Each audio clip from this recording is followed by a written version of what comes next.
اچھا سر، بلوچستان کی صورتحال پہ ہم واپس آ رہے ہیں، لیکن میں چاہتا ہوں کہ ہم چونکہ انڈیا کی پہلے بات کر رہے تھے، آپ کیا سمجھتے ہیں کہ بھارت کوئی، کیا آپ کو لگ رہا ہے کہ کوئی مس ایڈوینچر جو ہے 2019 جیسا کرے گا؟ اگر ایسا ہوتا ہے، اس وقت کی جو قیادت تھی اور آج کی قیادت میں کیا فرق ہے؟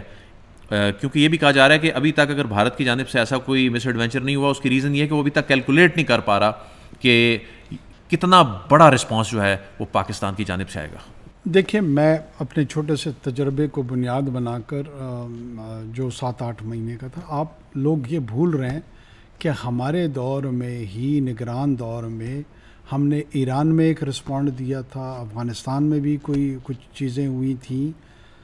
میرا جو current army chief general Syed Asim Munir صاحب ہیں، جو میری آبزرویشن اور جو میرا کام کا تجربہ ان کے ساتھ ہوا ہے، میرا مشورہ ہے، ماننا نہ ماننا تو چلیں، ہندوستان بہت بڑا ملک ہے، سائز بڑا ہے، اکانومی بڑی ہے، ڈیفنس فورسز ان کی بڑی ہیں، وہ ان کی کیلکولیشن میں بھی نہیں ہوگا جو رسپانس ان کی جانب سے آئے گا۔ اچھا، they probably would not even be thinking، اور جو ڈٹرمنیشن کا لیول ہے نا،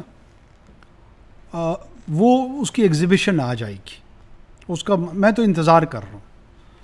پرابلم یہ ہے کہ لگ ایسے رہے کہ ہندوستان میڈیا پہ جنگ کی تیاری کر رہا ہے اور پاکستان عملی طور پہ کر رہا ہے۔ تو میرے خیال میں اس چیز کا ادراک نہ انڈیا کے میڈیا کو ہے، نہ انڈین پولیٹیشنز کو ہے، وہ بس ویسے ہی پاکستان کو ایک واک اوور سمجھ بیٹھے ہیں۔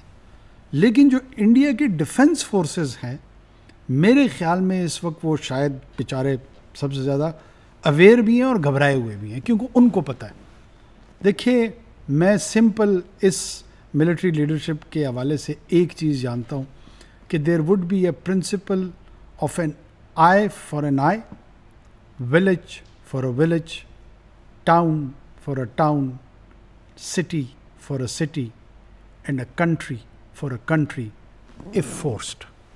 اچھا، آپ نے عاصم منیر کے ساتھ چونکہ بحیثیت پرائم منسٹر آپ نے کام کیا، تو آپ سمجھتے ہیں کہ یہ ماضی کے جو چیفز ہیں یہ ان سے مختلف ہیں رسپونڈ کرنے میں؟ یہ بالکل یعنی کوئی سوچ بھی نہیں سکتا جس طرح یہ رسپونڈ کریں گے۔ دیکھیں، میں ان کا تقابل اپنے ماضی کے چیفز کے ساتھ بالکل نہیں کر رہا ہوں۔ میں خوشحال کا ایک شعر ہے کہ پشاند اخپل یارا بے وکیلا بے رہبارا، ز خوشحال چی یگانہ لا تروسا۔ یہ یگانہ ہے، یہ یونیک ہے۔ ایک تو ہندوستان کو یہ بات اگر سننا چاہتے ہیں سنیں، نہیں سننا چاہتے ہیں ہم تیار ہیں۔ یہ جو فوج ہے، اس کے آرمی چیف سے لے کر اس کے صوبیدار میجر تک، اس کے سپاہی تک، اس کے لیفٹیننٹ سے لے کے کپتان، major, lieutenant colonel, brigadier general, یہ بیٹل ہارڈنڈ آرمی ہے۔ انہوں نے گولوں کی آوازیں سنی ہیں، ان کے ہمسائے میں گولے گرے ہیں 15-20 سال سے۔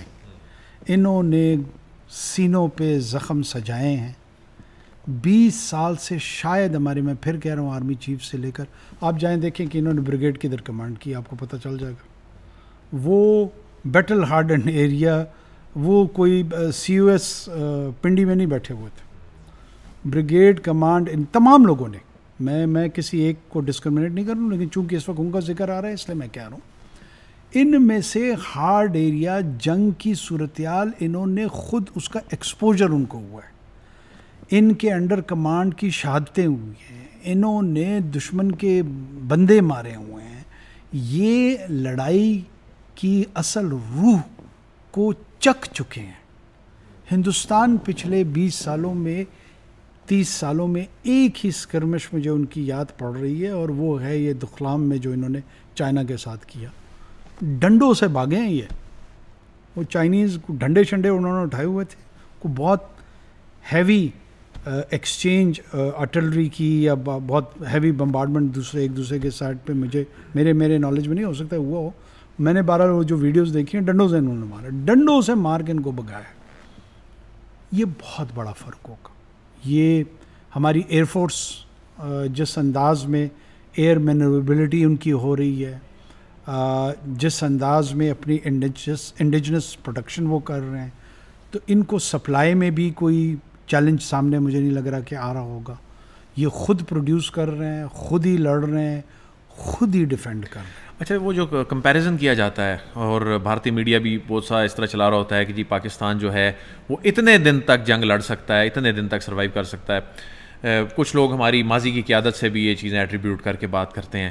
آپ کیا سمجھتے ہیں اگر کوئی خدا نخواستہ کوئی جنگ ہوتی ہے تو ایسی صورت میں پاکستان کی کیپیبلٹی کو آپ کس طرح سے ڈسکرائب کریں گے؟ دیکھیں، پاکستان کی جو نیول، ایئر اور لینڈ ملٹری آرمی کی جو کیپیبلٹی ہے، میرے خیال میں جو کمپیریزن میں کنونشنل کرتا ہوں وہ انڈیا کا size in terms of its tanks, in terms of its troops, ان کی آرٹلری، ان کی انفینٹری، ان کی باقی چیزیں 1 to 5، 1 to 6 کنونشنل ان کا سائز بڑا ہے. اچھا، سائز بڑے ہونے کا قطعاً مطلب یہ نہیں ہے کہ وہ کم سائز والے کو اوور کم کر لیں گے. جس طرح میں نے بیٹل ہارڈن فوج کے ذکر یہاں پہ کیا، اس بڑے سائز کا لڑنے کا کوئی تجربہ نہیں.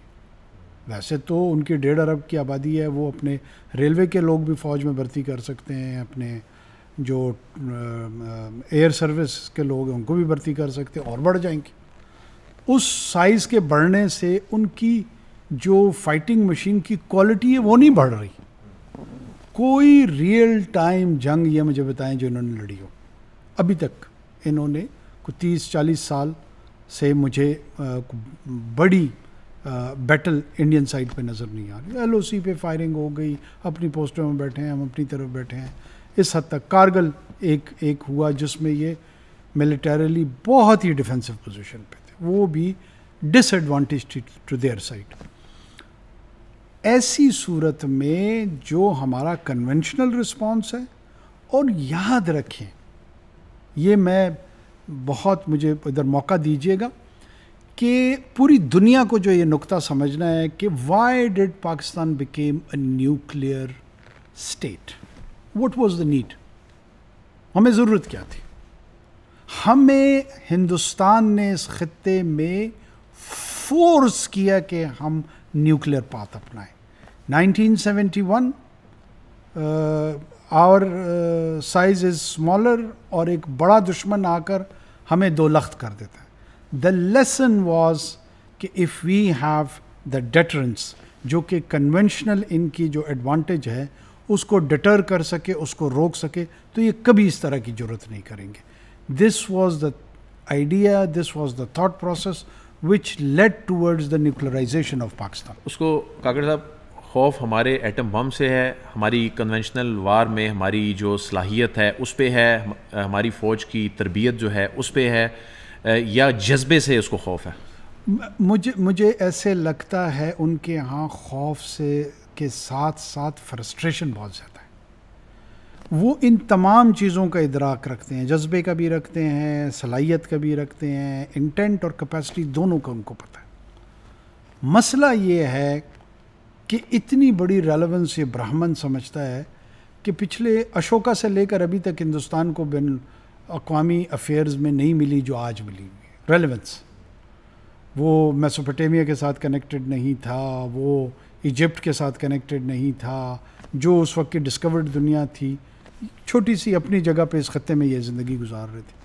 پہلی مرتبہ اشوکا سے لے کر اب تک 2000 سال بعد پچھلے 20-25 سالوں سے یہ سمجھتا ہے کہ دنیا میں اس کو پوچھا بھی جا رہا ہے، اس کی ریلیونس بھی ہے، ہر کیپٹلز میں ان کو ویلکم بھی کیا جا رہا ہے.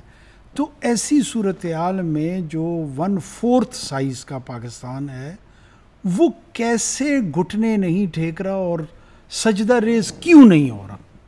یہ سجدہ ریز نہیں ہو رہا، ریزسٹ کر رہا. پورے ایشیا میں دیکھیں کون ریزسٹ کر رہے ہیں.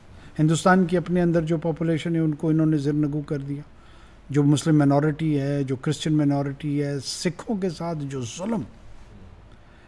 ظلم 1984 میں سکھوں کے ساتھ ہوا ہے، برصغیر پاک و ہند کی تاریخ میں کسی کمیونٹی کے ساتھ شاید اتنا بڑا ظلم نہ ہو. وہ جینوسائیڈ جو انہوں نے دلی میں اور دلی کے بازاروں میں ریاست نے کروایا، جیلوں سے کرمنلز کو چھوڑا سکھوں کی گھروں پہ کاروبار پہ ان کی نشاندہی کی گئی، ان کو اسلحہ دیا گیا اور 10 دن کی کھلی چھوٹ دی گئی قتل و غارت گری کی. تو وہ زخم ابھی بھی وہاں پر ہرے ہیں. بھوٹان، نیپال، سری لنکا، ان تمام، بنگلہ دیش، کون ریزسٹ کر رہے ہیں internally externally? The answer is Pakistan.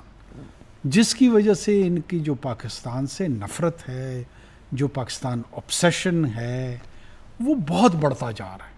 اور وہ یہ سمجھتے ہیں کہ اگر اس خطے میں ایک پاکستان پہ قابو پا لیا گیا تو پھر یہ خطے کے سب سے بڑے چودھری بن کے ہیجمون کے طور پہ ابھریں گے.